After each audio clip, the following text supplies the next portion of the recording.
আসসালামু আলাইকুম রহমতুল্লাহি ওবরাকাত। সম্মানিত ভাই বোন, সম্মানিত ভিউয়ার্স, আশা করি আপনারা সব ভালো আছেন। আপনারা দয়া আমিও ভালো আছি। আজকে আর একটা রিকোয়েস্টের ভিডিও নাই, বাট একটা কমেন্ট সূত্র ধরিয়া আমি আজকের ভিডিওটা বানাইলাম। হয়তো কমেন্ট সেকশনের কমেন্টর আনসার দেওয়াচ্ছে আমি হয়তো একটা ভিডিও বানাইয়া দিলাই। আশা করি সবার লগে হেল্পফুল ইউজফুল ইনফরমেটিভ হইব। এখন বাইনে কমেন্ট করছেন কিকুম্বার গাছ কীভাবে যত্ন করতা বা কেয়ার করতা। প্রথম টিপস হইব গিয়া আপনারা যে সময় গাছ বাইরে রোপণ করবা, গাছ সেটেল হওয়ার আগ পর্যন্ত কোনো ফার্টিলাইজার ইউজ করবা না। লিকুইড ফার্টিলাইজার হোক অথবা রাসায়নিক ফার্টিলাইজার হোক অথবা অর্গানিক ফার্টিলাইজার হোক, যে কোনো ধরনের লিকুইড হইতে পারে অথবা শুকনা খাবার হইতে পারে, এগুলা ইউজ করবা না যত সময় তো গাছ সেটেল না হইছে।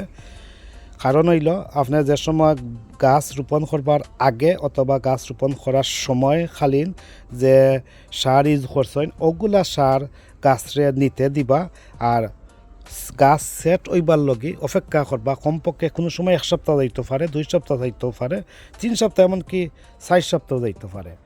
একটা গাছ যে সময় সেটেল হয়ে যাব, ওলা সুন্দর সতেজ মাথা খাড়া করি স্ট্রঙ্গার হয়ে যাব, কিছু কিছু সাইশুট সারা আরম্ভ করে দিব, তখন বুঝবা আপনার গাছ সম্পূর্ণভাবে সেট হয়ে গেছে।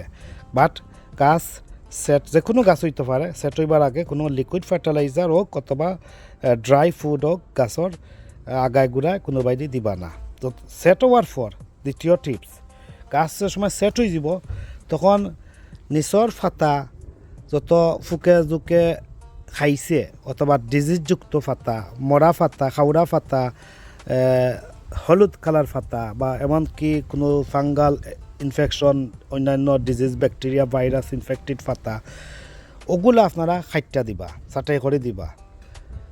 তাছাড়া যদি গাছ কোনো থাকে আর গাছর নিচর ফাতাগুলা ছাটাই করে দিবা, ওই যেভাবে ছাটাই করা আছে ওইভাবে ছাটাই করে দিবা।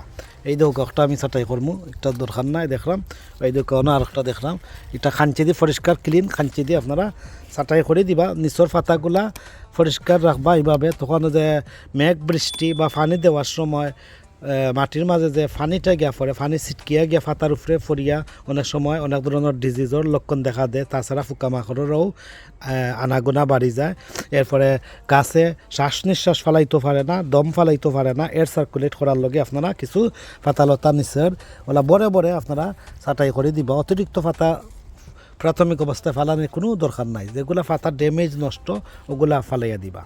তো ওইল 2 নম্বর টিপস। আপনি যে সময় গাছ সেট আপ হয়ে যাব আপনি ওইটা করবা। করার পরে আপনারা যে সময় থার্ড টিপস একটা, যখন দেখবা আপনার 10-12 পাতা ছাড়ি দিছে, ছাড়ার পরে যে উপরের যে 1G কাটিং একটা আমরা কই লাউয়ের গাছের 1G কাটিং করে দিই, এরকম যে সময় আগা ছাড়বো তখন এই আগাটা 1G কাটিং করে দিলেই বা একটা পিঞ্চ আউট করে দিবা। মেইন স্টেম তনে যে আগা ছাড়ছে ফার্স্ট জেনারেশনের ও আগাটা আপনারা পিঞ্চ আউট করে দিলেই বা ফার্স্ট 10-12 পাতার পরে একটা করবা। যেমন 1 ফুট ওই অতটুকু লম্বা হওয়ার পরে আপনারা করে দিবা। তখন ওটা করার পরে অন্যান্য 60 সুট যেগুলা ছাড়বো উপর দিকে উঠবো, ও 60 সুট তনে নতুনভাবে ফুল ফল আওয়া শুরু করব। আর এর 10-12 পাতার নিচে যত 60 সুট ছাড়বো আর ফুল ফল ছাড়বো এগুলো আপনারা খাইটা ফেলাই দিবা। আমি গত কয়েকদিন আগে একটা ভিডিও দিয়া গেছি, ওগুলো আপনি যদি দেখেন না আপনি দেখবা, যে বইনে কমেন্ট করছেন আপনি দেখবো। আমার বেশি দিন হয়েছে না, এখন 2-3 দিন হইব আমি এক দিয়া গেছি যে কিকুম্বার প্লান্টস কীভাবে কেয়ার অ্যান্ড মেনটেন্স করতা। তো আমি আবারও রিপিটিং ভিডিও বানাইলাম, যেহেতু আপনি কমেন্ট করছেন তো সবার লগে আরও ভালো হইব যারা মিস করছেন। তাছাড়া 2টা ভিডিও দেখতে পারেন আপনারা। তো দেখতে পারলা আমি কি তা করছি। এখন ফার্স্ট 10-12 পাতার পরে আপনি আগা কাটিয়া দিলেই বা আগা কাটার পরে যদি কনসিস্টেন্টলি মেঘ বৃষ্টি হয় তাহলে কোনো ফার্টিলাইজার ইউজ করবা না, না করাটা ভালো। কারণ মেঘে ওয়াশ করিয়া নিব কি সকলটা। ঘরোয়া পদ্ধতি যদি কোনো লিকুইড ফার্টিলাইজার বানাইতে পারেন তো ওটা আপনারা দিতে পারেন অল্প পরিমাণ।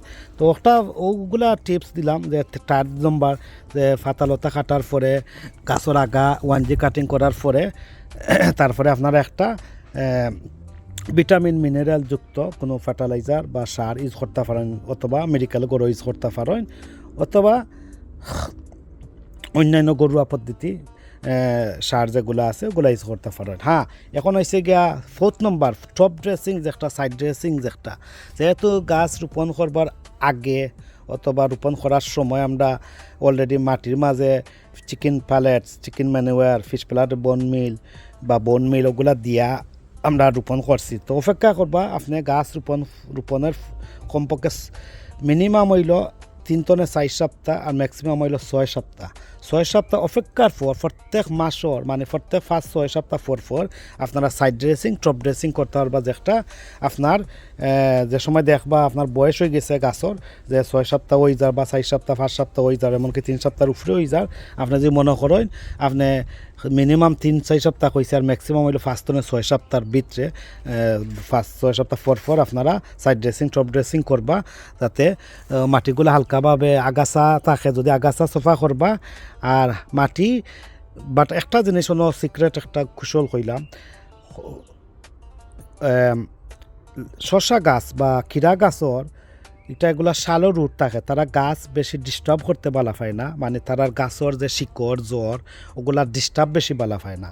হালকা সামান্য একটু মাটি পাতলা করে লুজ করিয়া আপনারা নতুন মাটি দেওয়া লাগলে দিবার আগে আপনারা কমপক্ষে ড্রাই ফুড যেগুলো আছে, চিকেন ম্যানুয়ার, ফিশ প্যালেট, বোন মিল অথবা ফার্মিয়ার ম্যানুয়ার বা ওগুলা দিয়া আর সামান্য মাটি দিয়ে আপনারা আগলোস করে সাইড ড্রেসিং করিয়া দিলেইবা। তো এই যে সাইড ড্রেসিং এটা আপনি প্রত্যেক 6 সপ্তাহ পর বা 5 সপ্তাহ পর করবা, আর ম্যাক্সিমাম করবা, আর মিনিমাম হইল 3 সপ্তাহ 4 সপ্তাহ পর।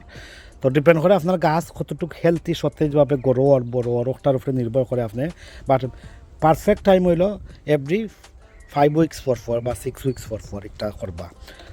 তো বুঝতে পারছেন। এখন হয়েছে গিয়া সাইড ড্রেসিং টপ ড্রেসিং প্রত্যেক 6 সপ্তাহ বাদে করতে একটা কইলাম।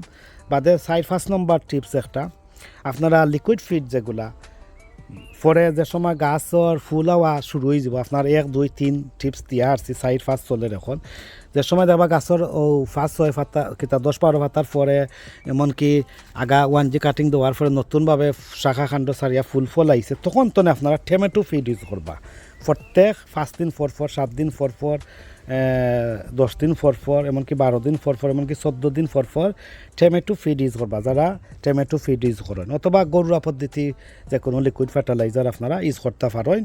যদি টব ফটো থাকে আপনারা 5 দিন পর করবা, আর যদি রেইস বেডও আর থাকে 7 দিন পর, আর গ্রাউন্ড বেডও থাকে আপনারা 7 দিন পর বা 10 দিন পর বা 14 দিন পর করবা। এমনকি আপনারা প্যাকেটের গায়ে, বক্সর গায়ে, বোতলের গায়ে লেখা থাকে, ইনস্ট্রাকশন দেওয়া থাকে কীভাবে টমেটো ফিড ইউজ করতে বা কীভাবে অন্যান্য মেডিকেল গরো বা এগুলা কিলা কতটুক পানির মাঝে কিলা দিতা এগুলা অলরেডি লেখা থাকে, ওটা ফলো করিয়া ইনস্ট্রাকশন ফলো করিয়া আপনারা ব্যবহার করবা। আশা করি বুঝতে পারছো। তো যে সময় দেখবা আপনার গাছের বয়স হয়ে গেছে বা ফুল আওয়া শুরু হয়ে গেছে, তখন তো আপনারা টমেটো ফিড দেওয়া আরম্ভ করবা। যেগুলো আমি কইলাম 1 step tips, 2 steps, 3 step, 4 step, 5 step, 6 স্টেপও আইছে কইতে গেলে। তো আপনারা যে মনোযোগ দিয়ে আমার ভিডিওটা দেখুন, তো টমেটো ফিড আপনারা দিবা নিয়মিত। আর যদি মনে করে মাঝে মাঝে পাতার রং একটু অদল বদল লাগে বা একটু এপসন সল্টও মাঝে মাঝে স্প্রে করতে পারেন, এটাও আপনার গাছর বুস্টিংও করব, গড়াতো বুস্টিং করব, পাতা সবুজ রং রাখব, এরপরে আপনার অন্যান্য পোকামাকড় দমন করব, ফুল ফল জড়াতনেও বাঁচাইব, প্লাস কি আপনার যে ফল ফ্রুট ধরবো ওগু আরও টেস্টিয়ার বেটার টেস্ট বা বেটার সুইটেন টেস্ট দিব ফুল ফ্রুটও, কিরা গাছও, শশা গাছও। আশা করি ভাই বোন বুঝতে পারছি। ভিউয়ার্স, আমি যে বইন আপনি যে কিতা শশা কিরা গাছর বা কিকুম্বার প্লান্টস কীভাবে পরিচর্যা করতা, কেয়ার অ্যান্ড মেনটেন্যান্স করতে আশা করি বুঝতে পারছেন। এই দেখোকা আমার এগুলা অলরেডি 1G কাটিং দেওয়া, এখন আমার 2nd G যেটা 2G, 3G, 4G শাখা সারার বাকি রয়েছে, ওগু সারার পরে আমি এখন তো আমি আমার নিয়মিত যে গাছর ফুল ফল আওয়া শুরু হওয়ার সাথে সাথে আমি টমেটো ফিড দেওয়া শুরু করবো। প্রত্যেক কইলাম মানে ডিপেন্ড করে আপনার পরিস্থিতি বুঝা 5 day, 7 day, 10 days, 12 days, 14 days পর top dressing side dressing every 4 to 6 weeks পর ওটা খেয়াল রাখবা। আর কোনো ওটা হইলো ইজি অপশন আপনার আছে কইলাম। আর পরিচর্যাটা আপনারা যেটা করতা ফাতা দেখবা কোনো বাইদি এয়ার সার্কুলেট করার লগে সব সময় ফাতা ফ্রি রাখিয়া দিবা, বেশিও ঘন ফালাইতে পারত না, সুবিধা মতো বাছি ফালাইবা আর কি। তো এখানেও আমার এখন ফাতানি লাগেন না, দেখতে পারলাম আমার দুই সাইডে শশা কিরার গাছ। তো এইভাবে করে আপনারা পরিচর্যা করতে পারেন। আপনারা যে কোনো গাছ হইতে পারে, খালি কিকুম্বা শশা কিরা নাই, আপনার কদুর গাছ, লাউয়ের গাছ, পমকিনের গাছ একই পরিচর্যাভাবে ওলা করবা, রুল ফলো করবা। আশা করি ভাই বোন বুঝতে পারছেন।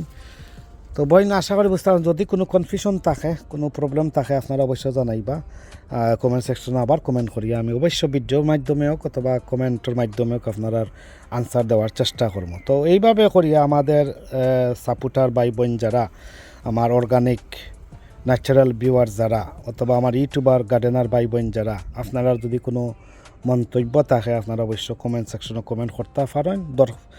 পারলে আমরা আনসার দিব, গার্ডেনিং আনসার দিব আমরা কমেন্টের মাধ্যমে অথবা ভিডিওর মাধ্যমে আপনার আনসার দেওয়ার চেষ্টা করব। তো সম্মানিত ভাই বোন, এইভাবে আমরা সাপোর্ট করিয়া যাইবা আর ওলা সুন্দর সুন্দর মতামত জানাইবা। আর প্রত্যেকের মতামতের মাধ্যমে আমরা উৎসাহিত হইমু, আর উৎসাহিত হইয়া প্রতিদিনও মানে বারবার ভিডিও বানানি বা করিয়া দেওয়া উৎসাহিত হইমু আরও। তো আপনারা যদি তাকইন লগে সবসময় আর সাপোর্ট করেন, তাহলে আমরাও এই সাপোর্টের কারণে আমরাও ভিডিও বানাইয়া দিতে আগ্রহী থাকবো সবসময়। তো যাই হোক, ওইগুলো কিকুম্বারর পরিচর্যা কীভাবে করতা না করতাও আমি দেখাই দিলাম স্টেপ বাই স্টেপ। আপনি ফলো করলে বুঝে নিতে পারবা। আর পরে গিয়া যেন 2G 4G 2G 3G 4G শাখা বাড়াইব, যেন আরও উপরের দিকে উঠবো। আরও আপনি যদি চাইন আরও 1G কাটিং করতে, আপনি 20 পাতা পরপর অথবা 12 পাতা পরপর আবার 1G কাটিং দিতে পারবা, 2G 3G 4G 5G cutting করতে পারবা। অথবা ওই দেখো আপনার মাচা বরাবর বাইয়ে উঠে গেছে, আপনার সাইরান আর উপরের দিকে উঠতে আপনারা মাচা বরাবর উঠার পরেও আর একটা কাটিং দিতে পারবা, যদি সিজনে কভার করে আর কি। তো যাই হোক, দেখা যাক। আমার তো মাচা বাক্কা উচাত কিকুম্বার অত বায় না, বেশ বাইলে এখন 5-6 ফুট বায়, এর বেশি বায় না। তো পরিচর্যাটা এইরকম মেনটেনেন্স করবা। আর বেশি কিকুম্বা শশার জ্বরে বেশি লাড়াচাড়া করবা না, হালকাভাবে আপনি আগলোস আগলোস করে টাচ করবা। যদি হে লাড়াচাড়া বেশি বুধ পায়, ডিস্টার্ব বুধ পায়, তাহলে গাছ মারা যায়, গাছের ফুল ফল আওয়া বন্ধ হয়ে যায়। আর শশা গাছেই তার খান্দা খাঁচায় জ্বর যে একটা শিকড় লড়াচড়া বা কোনটা ডিস্টার্ব হয়ে বালা পায় না, ওটা মনে রাখবা। ওটা আপনারা কইলাম আবারও। তো এইভাবে করে মেনটেনেন্স অ্যান্ড কেয়ার করবা, যাতে মাটির নিচে দি কোনো ফাতা লতা থাকলে লকটাইন ফকটাইন তাহলে ওগুলা ফালাইয়া দিবা এয়ার সার্কুলেটর লগে। ওই দেখ আমার ইবাজু ক্লিয়ার। এখন যত বড় হইব তো বুঝি ওলা আমি ফাতা খাটি দিব। তো যাই হোক, আমার কথাবার্তা যে ভুল ত্রুটি থাকে কুমার সুন্দর দৃষ্টিতে দেখবা। আর আপনারা ফার্টিলাইজার কিলা অ্যাপ্লিকেশন করতে ওটাও কইছি, কিলা ফুকনাটা মাটিরটা কিলা ব্যবহার করতে ওটাও কইছি। এপসম সল্টও আপনারা স্প্রে করতে পারেন, গাছের গোড়া দিতে পারেন মাঝে মধ্যে, এরপরে আপনার ভালা কি হইব। তো যাই হোক, আর যদি দেখা যায় এনপিকে ডিফিসিয়েন্সি কিছু দেখা দেয়, তাহলে আপনি মেডিকেল গড়টা একটা মাঝে মধ্যে ইউজ করা যায়, আপনারা ইউজ করতে পারবা। আর না হইলে টমেটো ফিড সব সময় ইউজ করে যাইবা। টমেটো ফিড হইলে একটা কনসেন্ট্রেটেড একটা লিকুইড ফার্টিলাইজার, যে কোনো ফল ফ্রুটের গাছের লগে টমেটো ফিড সব সময় বালা, সবচেয়ে বালা। আর আপনারা যে ঘরোয়া পদ্ধতি কোনো লিকুইড ফার্টিলাইজার ব্যবহার করা জানেন, অথবা আমার চ্যানেলও আছে অনেক লিকুইড ফার্টিলাইজার, ঘরোয়াটা হোমমেড অথবা অর্গানিক নন অর্গানিক, ওগুলো আপনারা দেখে ইউজ করতে পারো। আমার চ্যানেলে অনেক ইনফরমেশন দেওয়া আছে, ভিডিও দেওয়া আছে।